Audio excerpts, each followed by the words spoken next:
Hernia ശരീരത്തിന്റെ പല ഭാഗങ്ങളിലും കാണാറുണ്ട്.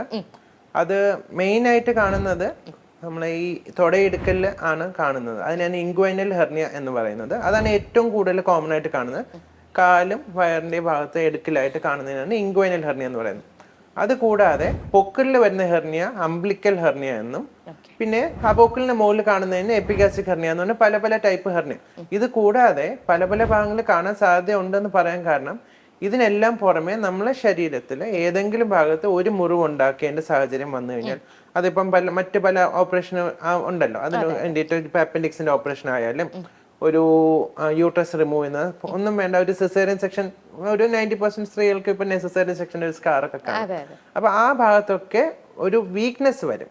ആ വീക്ക്നെസ്സിൽ കൂടെ കുടലും പണ്ടവും ചെറുതായിട്ടൊന്ന് പുറത്തിറങ്ങി വരുന്നതിന്റെ ഒരു ലക്ഷണമാണ് ഈ ബൾജ് എന്ന് പറയുന്നത്. അതിനാണ് ഹെർണിയ എന്ന് പറയുന്നത്. അപ്പൊ ഈ മുറിവിൽ വരുന്ന ഹെർണിയ ഇൻസിഷണൽ ഹെർണിയ എന്നും പറയും. അപ്പൊ അതുകൊണ്ട് തന്നെ ശരീരത്തിൽ ഏത് ഭാഗത്ത് ഒരു ഇൻസിഷൻ വരുന്നോ ആ ഭാഗത്ത് വരുന്ന ഹെർണിയ ഇൻസിഷണൽ ഹെർണിയ എന്നും പറയപ്പെടുന്നു.